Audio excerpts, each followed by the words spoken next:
Bon, on va peut-être commencer, malgré ce petit retard général dû à l'attractivité de la plénière autour du gouverneur de la Banque de France.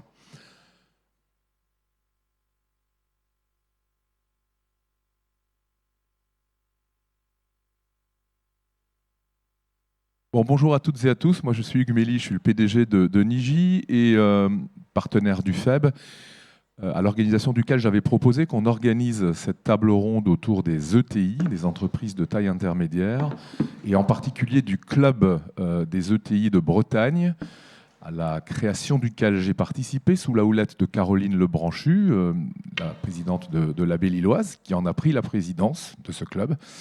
Et on a donc proposé d'organiser cette table ronde avec un certain nombre de dirigeants d'entreprises de taille intermédiaire bretonnes, qui sont d'ailleurs tous membres du bureau de ce club des ETI de Bretagne. Donc Vincent Faujour, qui est le patron de Piriou à Concarneau, Benjamin Verlingue, qui dirige Adélaïde, souvent plus connue sous la marque Verlingue, qui est l'une des activités du groupe de conseil et courtage en assurance, à Quimper, Caroline que j'ai déjà présentée, et Clément Keguiner, qui dirige le groupe Keguiner dans le Finistère Nord, à Landivisiau, si je ne me trompe pas. Voilà. Et la thématique de cette table ronde, c'est rapidement de vous parler un peu du club des ETI de Bretagne et surtout de la problématique de transmission patrimoniale et managériale des ETI familiales. Et pour cela, j'ai suggéré de me mettre en retrait, d'abord parce que je ne suis pas concerné, et ensuite parce que Georges Mareggiano, qui est associé du cabinet KPMG et qui dirige au niveau national pour ce cabinet les activités auprès des ETI, auprès des entreprises de taille intermédiaire, nous fait la gentillesse d'être avec nous et il sera bien plus compétent que moi pour animer cette table ronde. Et donc je lui passe la parole, je reste un peu en retrait et au besoin, j'ajouterai mon point de vue à ce que mes collègues auront pu dire. Merci d'être avec nous. Oui, donc bonjour et merci à toutes et tous. Alors effectivement, Hugues, merci de cette introduction. Bon, Hugues a déjà fait tomber un mythe, c'est que je ne suis pas journaliste. Je suis commissaire aux comptes et effectivement, je gère pour KPMG les ETI pour les 4 métiers de KPMG et pour toute la France. Voilà. Ça fait 34 ans que je suis chez KPMG, donc on va parler de transmission. Moi, c'est un peu comme si je m'étais transmis à moi-même au moins 2-3 générations de KPMG. Voilà. Premier élément. Et deuxième mythe qu'on fait tomber, je ne suis pas breton, ça doit s'entendre, je suis plutôt du sud de la France. Donc j'entendais dans les préambules, c'est très finistérien. C'est très finistérien, c'est de l'orfèvrerie pour moi. Je ne maîtrise pas très bien votre région. J'apprécie beaucoup d'ailleurs. Voilà un élément, il y a une vue magnifique, mais je me perds un peu dans les subtilités de la région bretonne. Voilà. Alors pour revenir au sujet qui nous intéresse, les ETI, on pense en fait que en France, c'est le moment ETI. Voilà. On a cette conviction dans beaucoup de cabinets pluridisciplinaires, dont le nôtre, c'est le moment ETI en France. Pourquoi ? Parce que l'opinion publique se réconcilie avec son industrie et que l'opinion publique se réconcilie aussi avec ses territoires. Or, 70% des sièges sociaux d'ETI sont en région.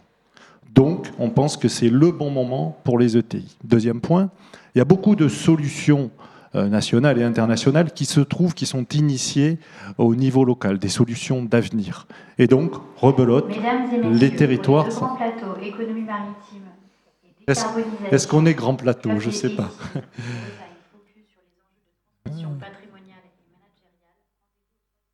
On est Grand Plateau, c'est une bonne chose. Voilà, donc c'est le bon moment. Voilà, premier point. Deuxième point, on a des générations de dirigeants d'ETI qui vont devoir passer la main. Dans les 10 dernières années, il y a 15% des ETI françaises qui se sont transmises. Dans les 10 prochaines années, 50% des ETI françaises vont devoir être transmises. Transmises ou cédées. On espère que c'est ça des transmissions, intrafamiliales si possible, mais enfin, vont devoir changer de dirigeants. Alors pourquoi ? Parce que c'est souvent des baby-boomers qui sont à la direction et qui en ont la majorité du capital. Donc il va falloir trouver de nouvelles générations et c'est ce qu'on appelle ETI la relève. On a d'ailleurs pas mal communiqué avec certains dirigeants et jeunes dirigeants d'ETI, je leur donnerai la parole tout à l'heure, soit sur une étude pour la transmission des ETI, soit sur une tribune que je vous conseille le 5 août dernier dans Les Échos. Voilà. Donc, le panorama des ETI et des ETI en Bretagne, ça met en France en évidence certaines difficultés. Il y a un peu moins de 6 000 ETI en France, il y en a 8 000 en Italie, 10 000 en Angleterre, 12 000 en Allemagne. Premier constat, on manque d'ETI et on voit bien que les ETI, c'est la richesse. Deuxième constat, qu'on n'a pas tous en tête, celui-là on l'a à peu près, c'est qu'il y avait autant d'ETI en France en 1981 qu'en Allemagne. Donc il y a eu des choses depuis qui font que l'Allemagne a continué à développer son réseau d'ETI et que la France a malheureusement décliné, n'a pas su conserver les ETI. On pourra en parler parce qu'il y aura un jeu de questions-réponses. Les ETI en France, c'est 25% de l'emploi salarié, 30% des investissements et 35% des exportations. C'est vraiment la richesse. Alors maintenant, pour revenir à la région Bretagne, donc, je viens avec beaucoup d'humilité dans cette région, au-delà du panorama, parce que vous êtes très puissant en matière économique et en matière d'ETI. Donc j'ai travaillé, il y a environ 200 ETI pour la région Bretagne, c'est pas mal du tout. C'est environ 100 000 emplois et c'est environ 35 milliards de chiffre d'affaires. Voilà. Alors maintenant, pour venir au club ETI Bretagne, donc cette table ronde, c'est 2 temps forts. D'abord, on va parler du club ETI Bretagne, et puis deuxièmement, on va parler de témoignages de dirigeants qui ont repris, qui sont en phase de montée en puissance, dans des ETI familiales ou pas d'ailleurs. Donc, premièrement, le club ETI Bretagne, donc, nous avons sa présidente autour de la table, Caroline Lebranchu. Nous avons également son préfigurateur, Hugues Méli, voilà, qui est également à la tête d'une très belle ETI bretonne, Niji, voilà, dans le secteur des services financiers.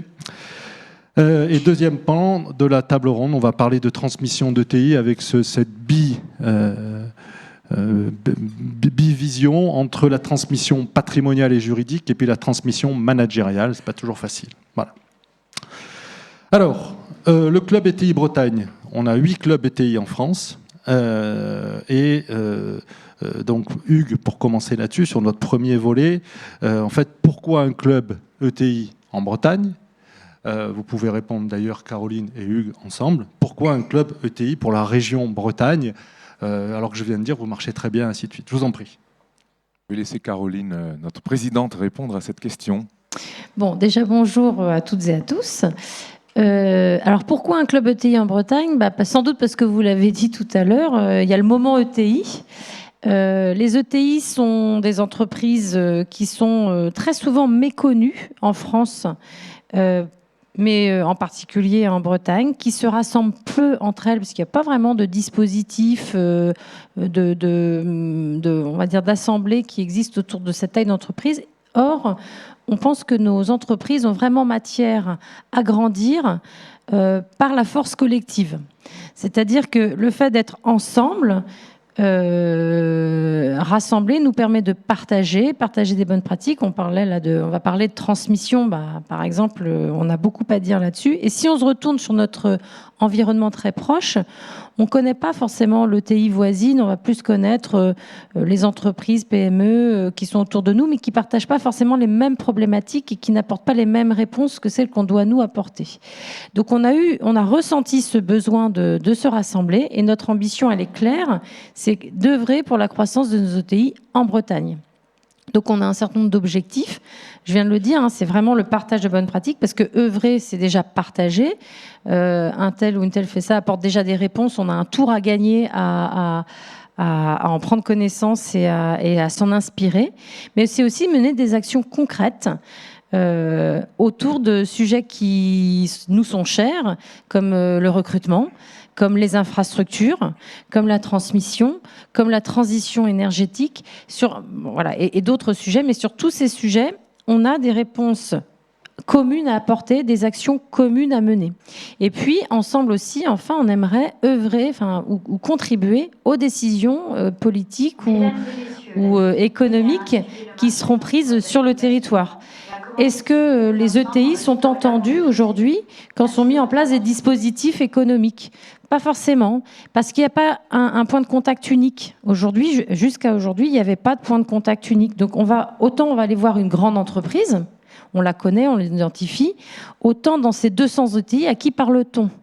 Donc finalement, est-ce que ces 200 ETI ne peuvent pas porter une voix, la leur, pour qu'on imagine des dispositifs plus adaptés, qui soient pas les réponses apportées aux PME, mais pas non plus celles apportées aux grands groupes. On est vraiment sur cette taille d'entreprise. Hugues, si tu souhaites compléter. Non, on ne parle jamais après les présidents.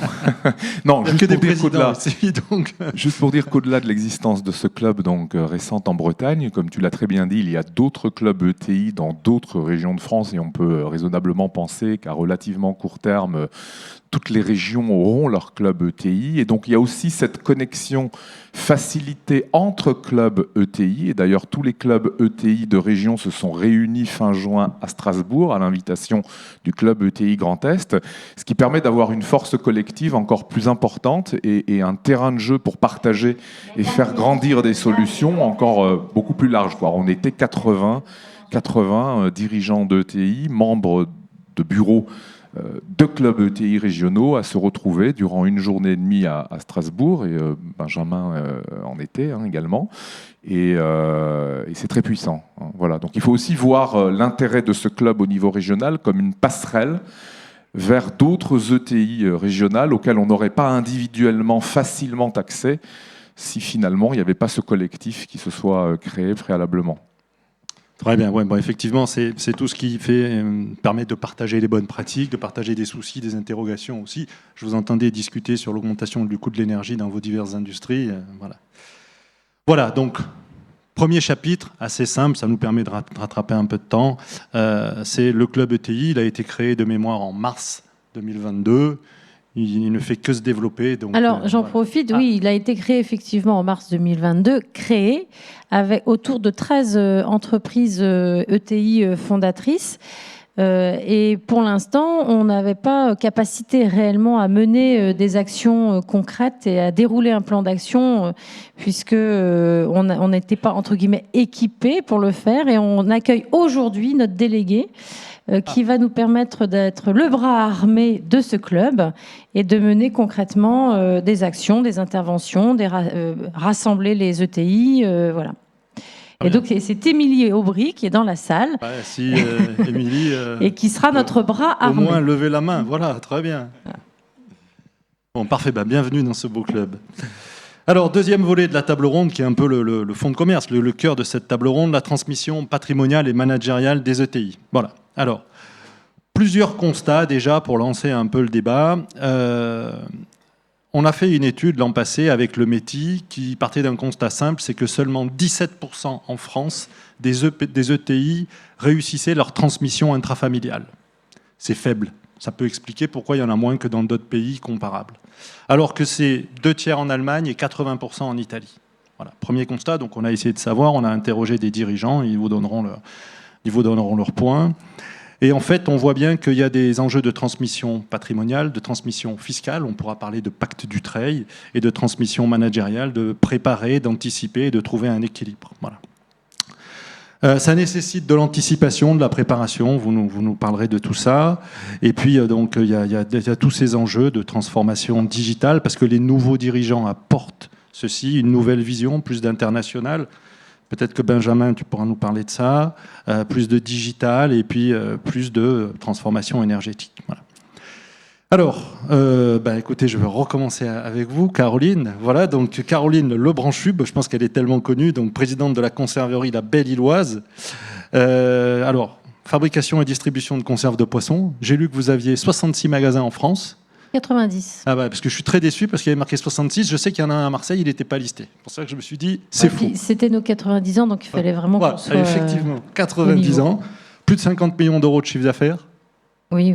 Bon, plus voilà. de 60. Et puis ce qui, moi, j'ai trouvé très intéressant, et vous pourrez parler de ça d'ailleurs sur les problématiques RH, c'est que vous passez de 350 à 600 salariés en fonction de la saison. Oui, voilà. Tout à fait. Donc, écoutez, si vous voulez nous parler de votre parcours, parce qu'avant, vous avez travaillé dans d'autres sociétés, notamment IBM, en matière d'installation, de prise de pouvoir, ça fait 11 ans que vous êtes dans votre groupe. Alors, vous parliez de préparation. Exact. Effectivement, ça fait 11 ans que moi j'ai pris la suite de mon père. Donc c'est une entreprise familiale, 100% familiale. On n'est pas tout indépendant. Mais effectivement, une transmission, ça se prépare. En tout cas, pour moi, ça a été une préparation longue. En amont, c'est-à-dire avant même que j'intègre l'entreprise, c'est-à-dire la question posée était pourquoi je viens et qu'est-ce que j'annonce et comment je me présente et je viens pour faire quoi. Ensuite, on a eu une phase de 5 ans de transmission. Donc moi, je suis arrivée dans l'entreprise il y a donc un paquet de temps déjà. 5 ans avant, donc 16 ans. Et il y a eu 5 ans de progression, de prise de responsabilité progressive. Et ces 5 ans ont été travaillés. C'est-à-dire qu'il y avait un plan qu'on a suivi, adapté évidemment, qui visait justement à ce jour J, qui était cette transmission. Puis après, il y a l'après, c'est-à-dire le départ du dirigeant ancien, puisqu'en fait, il y a un seul dirigeant dans une entreprise, il n'y en a pas deux. Et donc, jusqu'au jour J, c'est lui. Et le J+1, c'est moi.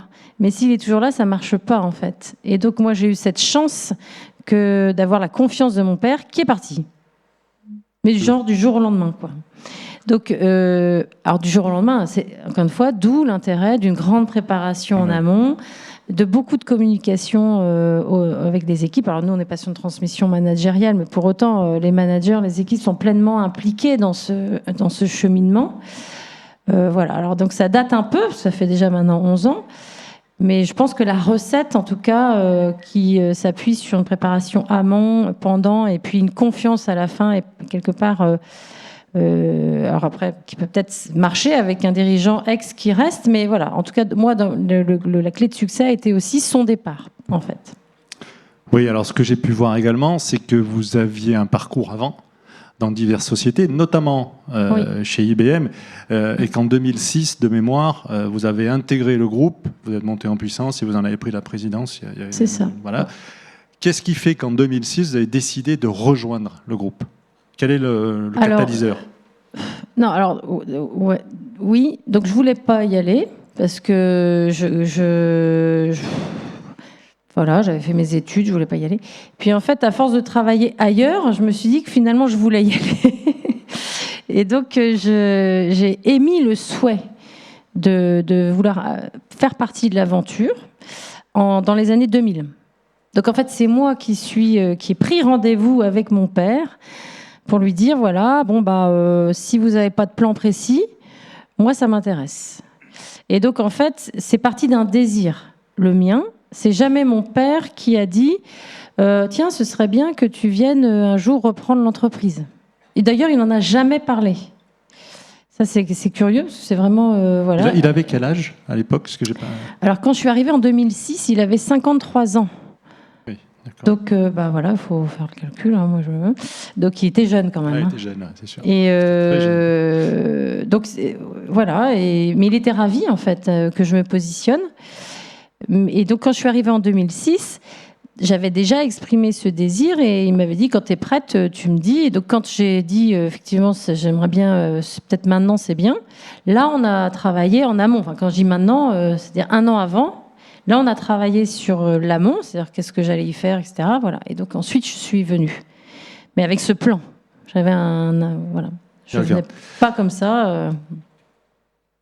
Bon, ça confirme un peu tout ce qu'on peut voir, c'est qu'effectivement, une transmission, c'est tripartite. C'est quelqu'un qui transmet, quelqu'un qui reçoit, et puis un objet, en l'occurrence une entreprise. Et puis surtout, ça nécessite beaucoup de préparation. On peut chiffrer, d'après les études qu'on a menées, entre 5 et 10 ans, entre avant l'arrivée et puis le tuilage et donc le départ du dirigeant. Voilà. Moi, je retiendrai 3 choses dans mon cas, encore une fois. Le désir fort, puissant de celui qui veut venir.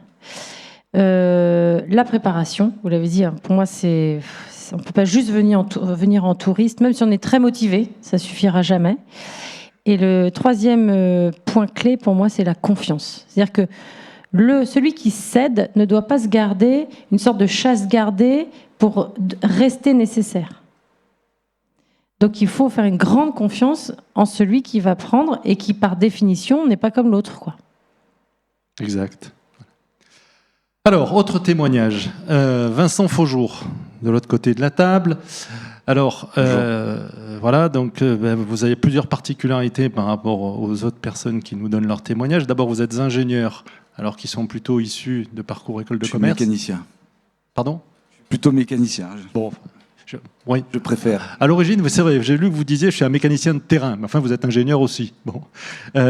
Et deuxième point, vous c'est plutôt sur le volet transmission managériale qu'on vous attend, puisque c'est pas une société familiale dont vous avez pris la présidence, mais vous êtes à aujourd'hui, je ne veux pas dire de bêtises, mais actionnaire minoritaire. Ouais. Oui, alors aujourd'hui, l'actionnariat, c'est effectivement 60% les cadres du groupe, et on verra comment on s'est organisé tout à l'heure, et puis 40% des fonds qui nous ont accompagnés. Moi, je voudrais, avant de commencer, dire pourquoi finalement on parle à la fois d'ETI et de transmission. Finalement, la mort des ETI, c'est souvent rentrer dans un grand groupe. Et ça, il faut pas l'oublier. C'est-à-dire que c'est pas une mort économique, mais souvent on rentre dans un grand groupe. Et qu'est-ce qui se passe à ce moment-là? C'est qu'on perd la capacité à décider sur le territoire. Et je pense que fondamentalement, ça, c'est un vrai enjeu. Et c'est pour ça que les ETI doivent régler le problème de la transmission. Alors, elle peut être familiale, et c'est parfait, on va avoir des beaux exemples aujourd'hui, mais elle peut pas toujours l'être. Et donc là, il faut que les managers puissent s'intégrer. Donc c'est ce qu'on a fait chez Piriou. Et je dirais que, comme dans le cas de Caroline, ça se prépare. Moi, je suis rentré dans le groupe en 2010, donc finalement, on est sur une transition qui a pris plus de 10 ans, avec des postes de direction de filiale, puis de direction générale. Et puis à un moment, le moment de la reprise intervient. Et là, il faut à la fois la volonté des managers, mais il faut aussi la volonté, alors dans notre cas, c'était une reprise derrière une famille, la famille Piriou. Il faut aussi que cette volonté soit là. Clairement, les Piriou auraient pu sans doute vendre le groupe beaucoup plus cher à un fonds qui aurait fait que la décision finalement quitte Concarneau, puisqu'on est implanté à Concarneau, et puis se retrouve à Paris ou même à l'étranger. Et ça a été une volonté familiale affichée depuis le départ, que les centres de décision devaient rester sur le territoire. Et ça, pour moi, c'est fondamental. Et du coup, la famille a aussi accepté que l'opération se fasse à un niveau acceptable pour tout le monde, à partir du moment où on restait, à partir du moment où les managers restaient aux opérations, et que la stratégie de l'entreprise se fasse là. Donc ça me semble un peu fondamental. Donc ça se prépare dans la durée. Puis après, il faut trouver des partenaires. Nous, on a la chance de travailler avec Arkea Capital depuis un moment, et ils nous ont aidés à structurer, parce qu'une reprise, c'est pas simple. Hein. Donc, nous, on s'est appuyé sur leur savoir-faire. On a travaillé aussi avec BPI et d'autres banques, mais en tout cas, ça s'organise, ça se prépare. Ça s'est fait, excusez-moi de vous interrompre, ça s'est fait à quel moment? Ça, il y a combien d'années à peu près? 2 jours avant le début du Covid. Super. À peu près.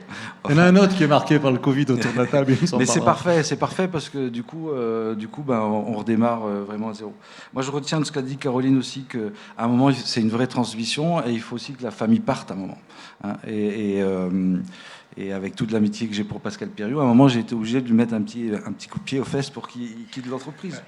Parce que finalement, c'est une transmission, et puis je pense qu'il faut laisser les gens s'exprimer. En tous les cas, nous, pour préparer ça, ce qu'on a fait, c'est qu'on a structuré la gouvernance de l'entreprise. Et ça me semble absolument essentiel. On a mis en place un CODIR, on a mis en place un COMEX. Tous ces sujets ont été mis sur la table, de manière à ce que les gens puissent, à un moment, avoir la volonté de s'impliquer. Je dirais que pour le moment, en tout cas, l'opération se déroule bien. Alors j'aime bien dire que finalement, on est passé d'un groupe familial à un groupe famical, du coup, parce que c'est vraiment des amis, des cadres qui dirigent cette entreprise et gardent j'aime bien l'esprit des groupes familiaux, et il faut qu'on le garde, même si c'est des managers qui reprennent le flambeau. Et le fait d'avoir avoir un fonds d'investissement autour de table, ça peut faire peur parfois. Vous, comment vous le ressentez? Est-ce que ça vous a aidé? Moi, j'ai un point de vue initié de financier, mais bon, c'est peut-être pas un point de vue très objectif en matière de management. Allez-y. Faire peur, surtout pas, hein, parce que ça nous aide à nous structurer. Hein, tout ça, c'est pas fait. Moi, je pense qu'il y a à la fois dans la relation avec le fonds, de deux sujets qui sont majeurs. Hein. C'est l'accompagnement, l'exigence. Voilà, mais ces deux, voilà, ça se fait avec bienveillance. Ça vous fait progresser aussi quand même en matière de je reporting. Pense qu'il nous aide à nous structurer, etc. Exactement. Donc il ne faut surtout pas avoir peur. De toute façon, à un moment, c'est une quasi-obligation. Donc soit on a envie de reprendre le flambeau, et à ce moment-là, il faut... Alors sans doute qu'il faut bien choisir le fond. Mais enfin, nous, on travaille avec des gens qui s'investissent sur du long terme, et ça me semble absolument fondamental. Mais ça nous apporte de la bienveillance et de l'exigence. Et je pense que quand on est dans ce schéma-là, ça se passe bien. Très bien, merci. Alors, on a un tel succès. Je vois qu'il y a pas mal de monde à l'entrée de la salle. Il y a des places libres. Si vous voulez venir vous installer, n'hésitez pas. Voilà. Alors, Benjamin Verlingue, qui est donc directeur général délégué de la société Adélaïde, maison mère du groupe éponyme Verlingue. Voilà. Dans les assurances, un groupe très connu, 300 millions d'euros de chiffre d'affaires. Alors, moi, j'ai trouvé une très belle phrase de votre père, d'accord, dans les journaux, j'espère qu'elle est exacte, mais qui, à mon avis, est un bon démarrage en matière d'explication de votre témoignage. Donc, je cite, cette entreprise a été construite par mon père pour la transmettre aux générations futures. Je me suis donc naturellement projeté dans une course de relais, l'idée étant de transmettre le témoin en bonne position pour celui qui va faire la course suivante, en l'occurrence mon fils Benjamin, avec un objectif, de ce que j'ai compris, de prendre la présidence. Vous êtes DGD aujourd'hui à horizon 2024. Voilà. Allez-y. Bonjour, oui, tout à fait. Donc votre témoignage, voilà. Alors, sans raconter ma vie, voilà, je retrouve pas mal d'éléments dans vos deux témoignages. Nous, on a une entreprise avec un siège social à Quimper, dans le Finistère Sud, avec encore 1000 collaborateurs à Quimper, et on continue à se développer fortement dans la région. Et l'entreprise a pris une dimension nationale il y a quelques années et est en train de prendre une dimension européenne en ce moment. Et on a décidé dans ce projet que pour garder ce côté entrepreneurial dans la durée, on trouvait que c'était important de, être ambitieux, de grandir, de devenir européen, mais de garder notre indépendance et l'aspect familial. Sur l'aspect familial, je fais une petite précision, c'est qu'aujourd'hui, la très grande majorité du capital est tenue par la famille, mais on a également des managers, on a une 60aine de managers de Verlingue qui sont dans le capital, parce qu'on trouvait que, aussi dans ce projet entrepreneurial, ça pouvait avoir beaucoup de sens d'associer à la fois une famille et des dirigeants qui font le succès au quotidien de notre entreprise de courtage. Le projet de transmission, c'est forcément un projet de long terme, surtout quand il est familial, parce qu'il y a des sujets générationnels. Donc moi, je baigne dedans depuis que je suis tout petit, mais néanmoins, c'est que assez récemment que je me suis jeté à l'eau et que j'ai rejoint l'entreprise. J'ai également une sœur cadette qui est à mes côtés. Et donc, on a l'avantage de pouvoir en parler assez ouvertement et effectivement de préparer les choses. Donc, on a fait un choix qui n'est pas complètement évident, c'est de dire les choses et donc d'annoncer déjà il y a un petit moment que effectivement j'allais reprendre la présidence d'Adélaïde en 2024. Et donc voilà, on poursuit la course de relais et pour l'instant ça se passe plutôt très bien. Alors, ce que j'ai pu lire également concernant votre groupe, c'est qu'effectivement, donc il y avait tout ce volet patrimonial, donc vous avez été identifié, vous êtes individualisé, il y a une communication autour. Et puis, en matière de management, j'ai vu aussi que vous étiez notamment en charge, ou vous l'avez été dans un passé récent, de tout ce qui est internationalisation du groupe. Et en particulier, je crois que vous faites 35% de votre chiffre d'affaires à l'étranger, et en particulier en adhérant à un réseau, alors j'ai l'acronyme chez Worldwide BN. Oui, WBN, Worldwide Broker Network. Voilà. Donc peut-être qu'en matière de prise de responsabilité managériale, ça vous a aidé, ce genre de choses, d'avoir un domaine propre à vous. Alors, toujours l'enjeu dans une entreprise familiale, c'est d'être aussi le fils d'eux ou la fille d'eux. Et on a la chance dans le groupe Verlingue de continuer à bien se développer, à la fois en Bretagne, mais dans d'autres régions de France et à l'international. Et donc, en rentrant dans l'entreprise, dans la construction de mon parcours, il y a eu deux choix assez structurants. C'était de garder cette attache locale. Donc, j'ai fait une partie de mon parcours à Paris. Je suis retourné m'installer à Quimper, m'occuper en direct d'un certain nombre de clients, dont certains sont dans la pièce aujourd'hui, mais aussi de pouvoir développer assez tôt de nouveaux terrains de jeu pour pas gérer un existant. Mais je pense qu'un des succès dans une entreprise et dans une ETI bretonne, c'est de pouvoir, d'une génération à l'autre, garder cet esprit entrepreneurial et cet esprit de conquête. Et donc le fait d'avoir repris assez tôt nos filiales à l'international était aussi une façon pour moi d'assumer un style et de ne pas être, je veux dire, en comparaison par rapport à ce qui a pu être fait des générations précédentes. Très bien, donc gagner en légitimité. Merci Benjamin. Alors, un nouveau témoignage, celui de Clément Keguiner, du groupe éponyme, le groupe Keguiner. Lui aussi a essayé de gagner en légitimité. Il nous expliquera ça avec une passation de pouvoir ou de témoin juste avant le Covid. Mais bon, c'est un dirigeant brillant, mais excusez-le, il est un peu en dedans. Hier soir, son équipe fétiche a perdu un peu dans un duel fratricide, donc c'est peut-être pas à 100% ce matin, mais bon. Il est brillant, ça va aller. Ça va, c'est un club breton qui a gagné, donc tout va bien. Ça va. Alors, également École supérieure de commerce, d'abord dans l'événementiel, et puis depuis quelques temps, président du groupe qui fait quand même 300 millions d'euros, 1200 salariés, dans la conception et la production et la commercialisation de matériaux de construction. Alors j'ai pu lire innovant et respectueux de l'environnement. Déjà, j'aimerais bien avoir un petit coup de loupe là-dessus, parce que c'est particulier. Et puis, j'introduis également avec une citation, alors celle-ci, c'est la vôtre. Vous avez dit dans les journaux, « Mon père Claude m'avait toujours dit que je ne pouvais pas être dans des conditions plus dures que les siennes, car il a dû fermer l'entreprise à cause d'une tempête de neige paralysant la région. » Je ne sais plus en quelle année, voilà. Et vous dites, et j'ai pris mes fonctions en janvier 2020, et boum, le confinement est arrivé. Je vous passe la parole. Alors effectivement, bonjour à tous. Donc peut-être pour rebondir, parce que je rejoins complètement ce que disait Caroline, à l'origine, moi j'avais pas du tout envie de reprendre l'entreprise. Et je suis face à vous aujourd'hui à vous parler de transmission, donc c'est ça aussi qui est particulier dans le parcours. Et en fait, moi j'ai eu la chance dans le cadre de cette transmission, c'est qu'en fait mon papa a fait en sorte en fait de nous transmettre l'entreprise à mon frère et à moi, sans être sûr qu'on allait la reprendre. Et donc il a anticipé les choses.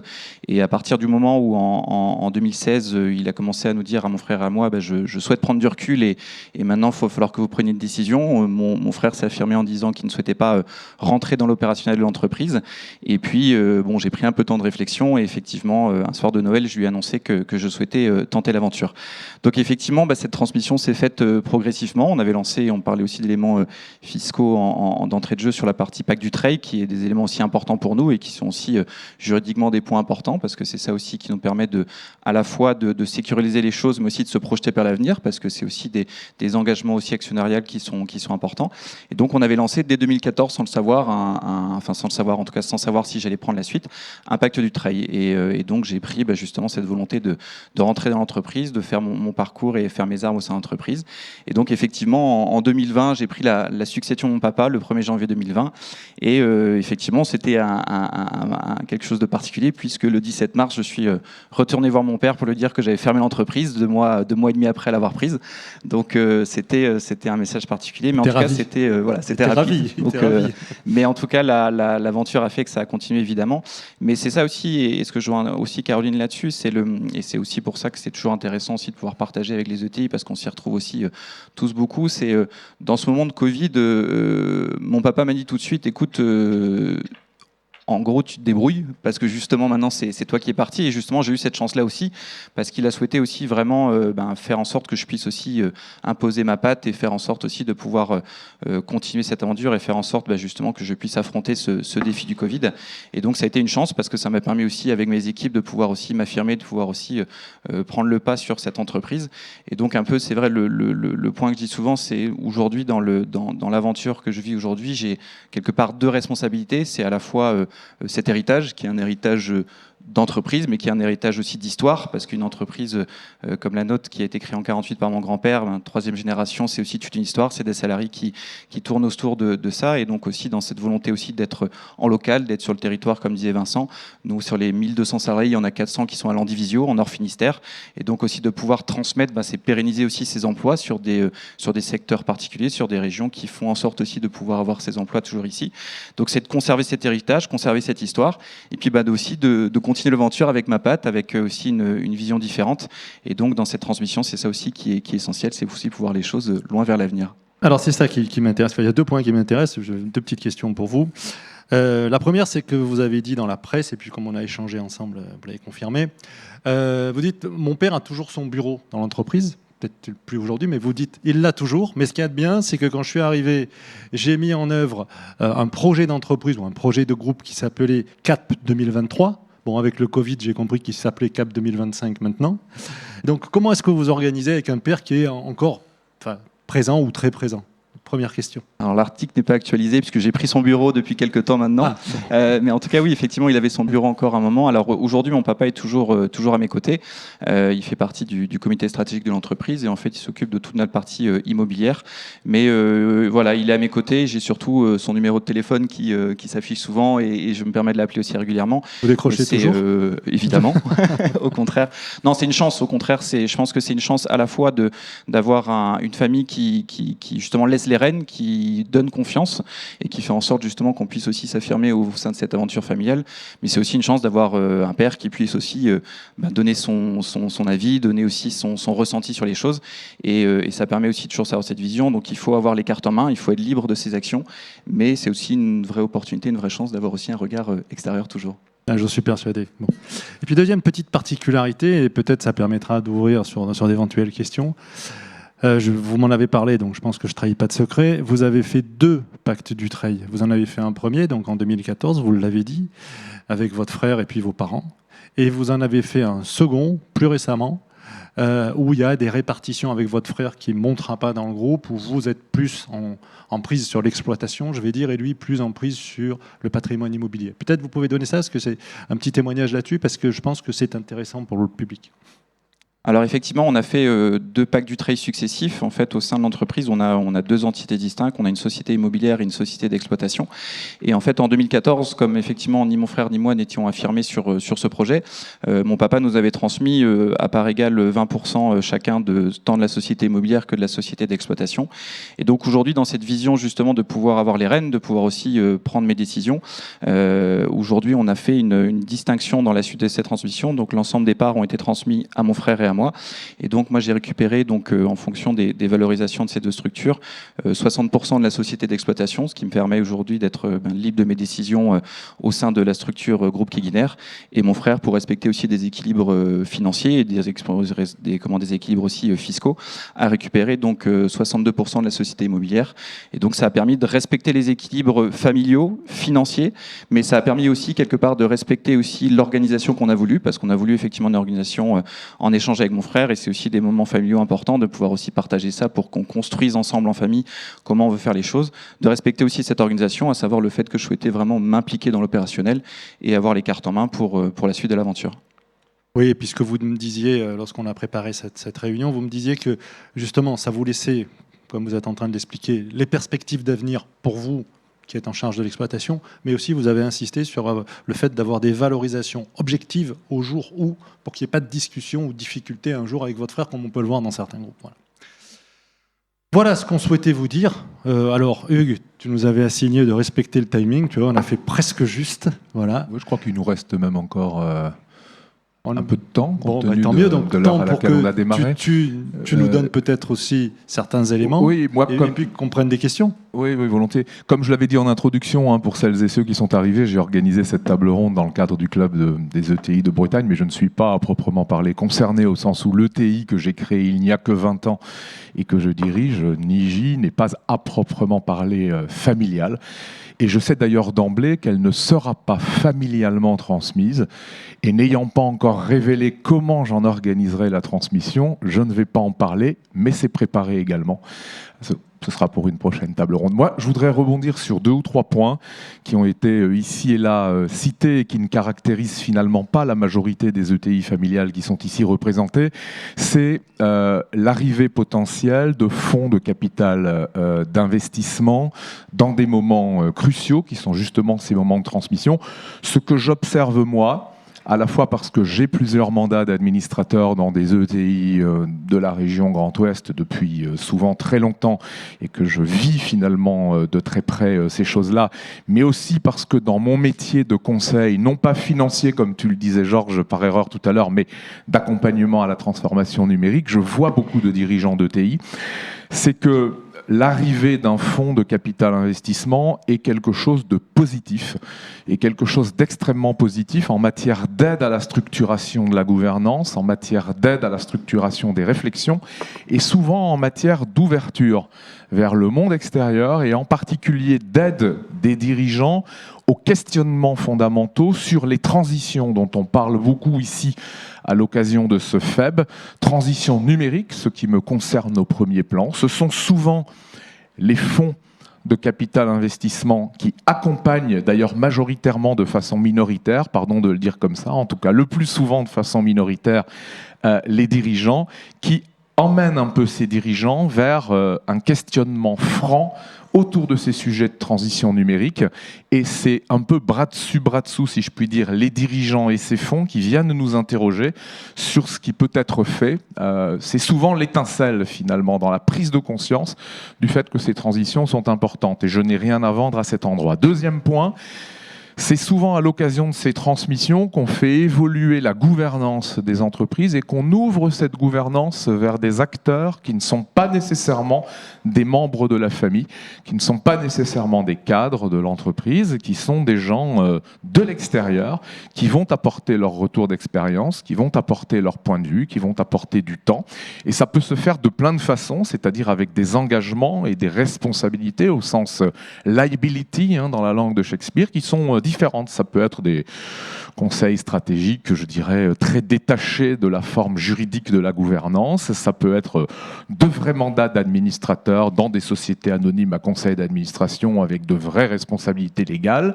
Ça peut être des passages à des modèles de type conseil de surveillance et directoire et haut conseil de surveillance des gens à l'extérieur. En tout cas, c'est extrêmement bénéfique. Alors, je ne le dis pas parce que j'en suis de ces gens-là qui participent à la gouvernance des entreprises, mais parce que tout ce que j'observe autour de moi, c'est que c'est extrêmement bénéfique.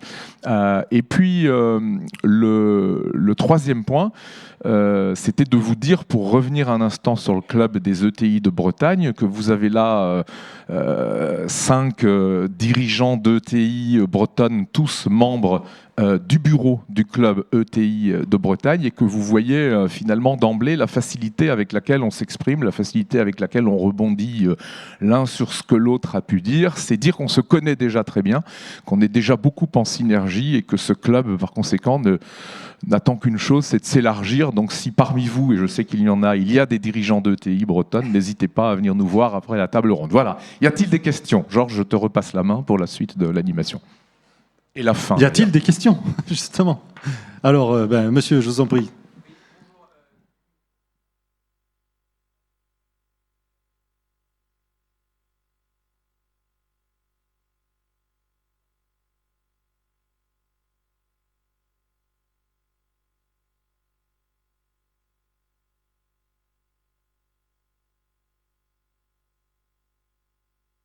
Alors, qui veut prendre cette question?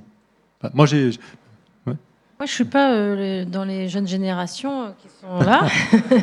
Une chose est sûre. Mais par contre, j'aimerais pouvoir intervenir sur ce sujet parce que chez nous, par exemple, il y a eu clairement un changement de cap sur cette thématique.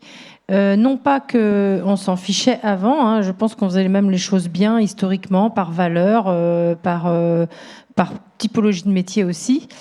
Mais aujourd'hui, il y a une impulsion donnée qui est extrêmement ferme. Aujourd'hui, on est par exemple labellisé, alors enseigne responsable, qui est un des labels RSE qui s'appuie sur la norme ISO 26000. Mais au-delà de ça, c'est au-delà des labels et des intitulés, en fait, on s'en fiche un peu. Ce qui compte, c'est qu'est-ce qu'on fait sur le fond. Et surtout, quel cheminement on emprunte. Et alors, je ne sais pas si c'est une question que de génération, finalement. C'est peut-être une question de point de passage. Mais clairement, pour notre entreprise, par exemple, il y a eu une impulsion très forte donnée ces dernières années. Et tout en considérant que je pense qu'on n'est qu'au début de tout ce qu'on a encore à faire. Moi, je peux peut-être juste apporter un élément de réponse. Il se trouve que je suis président du comité développement en tant qu'administrateur d'une ETI importante du Grand Ouest. Et dans ce cadre-là, j'ai suggéré au président que ce sujet soit inscrit aux priorités stratégiques de l'entreprise. Et il l'a été dans le cadre d'une réflexion au niveau de la gouvernance sur ce sujet, dans le cadre de la passation d'une commande à un cabinet spécialisé pour avancer sur ces sujets, et dans le cadre du recrutement, dans un premier temps à temps partiel, mais ça deviendra très vite du temps plein, d'une personne en charge de ce sujet qui est au comité de direction du groupe dorénavant. Vas-y. Ouais, peut-être pour rebondir aussi au niveau du groupe Kegner, parce qu'on a un arc particulier et justement, je rougis pas de ça, et au contraire, je pense que justement, nous, dans notre métier, on a le transport, la distribution et l'industrie.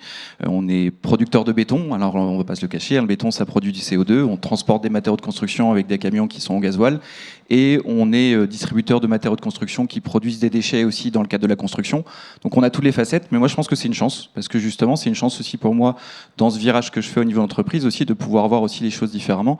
Et je pense que dans la culture de l'entreprise, il y a toujours eu ces images-là, mais en tout cas c'est plus aujourd'hui dans la perspective que ça donne. Je ne pense pas que c'est forcément moi en tant que dirigeant qui va apporter une patte plus sensibilité écologique ou en tout cas changement énergétique, mais en tout cas l'entreprise, du fait d'avoir une nouvelle vision, de fait de se dire voilà, j'ai 32 ans et d'avoir 30 ans, 35 ans peut-être, j'espère, au niveau de l'entreprise, c'est de se dire on a encore 30 ans, 35 ans à faire avec justement nos activités, et il va falloir qu'on change, et il va falloir aussi qu'on fasse les choses différemment. Et donc c'est là aussi de voir en fait peut-être que comme l'entreprise se projette loin, justement il y a une sensibilité un peu différente, et justement on regarde activement avec les équipes sur changer nos moyens de transport, sur changer nos systèmes productifs, voir comment on peut avec nos partenaires changer nos ciments, changer nos parties granulats et autres, et puis sur la partie aussi distribution, comment on peut récupérer ces déchets. Donc en fait c'est dans une vision à long terme, une vision aussi investissement, de voir comment on peut changer les choses.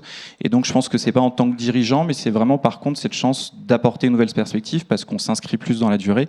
Et donc justement voilà, l'entreprise a 70 ans, j'espère fêter les 100 ans de l'entreprise, donc ça donne une perspective à 30 ans qui permet aussi de se projeter loin sur ces sujets. Éventuellement, pour compléter un petit mot sur ce qui se passe chez Périou dans ce domaine, chez Périou, historiquement et culturellement, on préfère les gens qui font que ceux qui disent.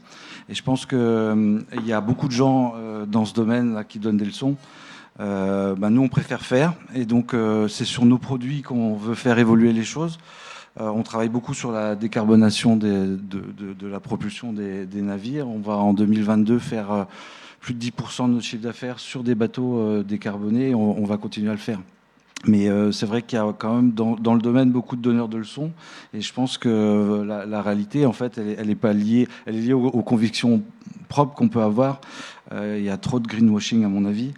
Donc voilà, moi ce que je peux dire, c'est que si on veut faire dans ce domaine, il faut vraiment faire. Ou autrement, voilà, enfin, il vaut mieux s'abstenir que faire semblant. Ouais, sur les convictions propres, moi je partage. En plus, la nouvelle génération de dirigeants qui prennent les manettes, ils sont plus internationaux, ils sont plus faciles, easy avec tout ce qui est digital. Ils ont une sensibilité forte en matière d'impact. Voilà. Donc effectivement, ils prennent tout ça en compte. A contrario, peut-être ça peut poser des questions pour l'avenir. Ils vont devoir gérer des sociétés dans un environnement inflationniste. Ce que les dirigeants précédents faisaient et ce qu'eux n'ont peut-être pas encore eu l'habitude de faire. Bon, c'est une autre question. Avec peut-être comme aussi une spécificité des entreprises ancrées dans le territoire, c'est le long terme. Et on dit régulièrement en interne, on n'a pas envie de laisser des casseroles aux prochaines générations. Et donc je pense que sur l'aspect social ou de gouvernance de l'ESG, c'est quelque chose qui est vraiment qui était ancré dans l'ADN de toutes nos entreprises. Je pense que l'aspect environnemental est de plus en plus présent dans nos réflexions et dans nos critères de choix. Et il ne s'agit pas uniquement de regarder l'aspect négatif et souhaité, mais bien voir comment on peut avoir un impact plus positif, à la fois en direct. Alors on a la chance dans le courtage en assurance d'avoir une empreinte carbone qui est plutôt très limitée, mais on a tous un rôle à jouer, et je pense que le contexte actuel de court terme peut être aussi un petit accélérateur d'un certain nombre de transitions et de faire un effort, comme ça peut être le cas avec le Covid, où on a réussi en un week-end à faire des choses qui étaient impossibles en 6 mois. Donc à nous de relever ce défi dans les prochaines semaines, et également avec nos différentes parties prenantes. Je prends l'exemple de notre profession. Comment les assureurs peuvent faire plus, à nous de négocier avec eux pour pas uniquement faire du greenwashing sur leur actif, mais bien accompagner des grandes entreprises, des ETI, des PME, qui eux aussi jouent un rôle. Quand c'est difficile de trouver du placement pour des usines qui font du recyclage de déchets, on a un petit sujet. On ne peut pas se déclarer vert et en même temps pas soutenir des entreprises qui vont dans cette direction. Donc je pense que aussi ce collectif peut apporter beaucoup. Très vrai. Alors Hugues, on a le temps d'une dernière question ou pas ? Objectivement, je ne pense pas. Ah bon, c'est clair. Bon, écoutez, alors il nous reste à vous remercier. Si vous voulez une dernière question, peut-être qu'on fera ça de façon informelle comme ça. Voilà. Monsieur le Président, le mot de la fin ? Merci à tous. Voilà, et merci. Bon FEB. Bonne fin de journée.